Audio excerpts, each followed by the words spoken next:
dalawa. Kaya sa palagay ko, ito ang isa sa pangapangunahin na challenges ng pagdiriwang natin ngayon. Ang tayo ay makaisa rin ni Jesus. Ang ating puso ay maging kaisa rin ng puso ni Jesus. Something na mangyayari lamang kung tutularan natin ang mahal na ina na laging sumusunod sa banal na kalooban ng Diyos para sa Kanya. Kung natatandaan po ninyo kahapon ng gabi, ay sinabi po natin sa pagninilay natin na kapag sinabi ng Diyos, ilista mo na.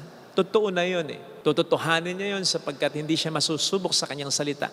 Consider it done na. Sana maging ganito rin tayo sa Kanya, sa Kanyang mga utos, sa Kanyang aral. Kapag sinabi niya sa atin, magsimba tayo, magdasal tayo, magpakumbaba tayo, magpatawad tayo, humingi tayo ng tawad, tumulong tayo. Kapag sinabi niya sa ating umiwas na tayo sa tukso, magbago na tayo, mangumpisal tayo. Kapag sinabi niya sa ating magbuhat tayo ng ating krus sa araw-araw, sumampalataya tayo kahit tayo may problema, sana sabihin natin sa Kanya, consider it done na Lord.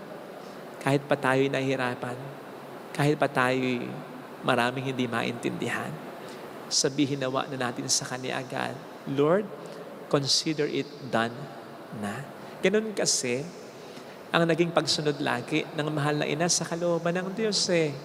Kaya nga ang sabi dito, pinagbulay-bulayan niya yon sa Kanyang puso. So hindi ibig sabihin na sa pagsunod ng ating mahal na ina sa Diyos ay naiintindihan niya, naging madali sa Kanya. No. May mga agam-agam din siya, may mga tanong din siya sigurado. Sapagkat hindi naman niya ito pag-iisipan kung siya'y sigurado sa simula pa lang. Pero ang mahalaga, tumatango agad siya. Yung oo niya ay consider it done na talaga. No wonder sa Kanyang pag-oo, nagkatawang tao agad ang salita ng Diyos, ang ating Panginoong Jesucristo. Sana maging ganun din tayo upang magkaroon ng katawan sa buhay natin. Maranasan natin ang mga pangako at ang mga pagpapala ng Diyos sa buhay natin. Maging consider it done na agad ang tugon natin sa Panginoon natin. Ito sana ang hilingin nating biyaya sa pagdiriwang na ito.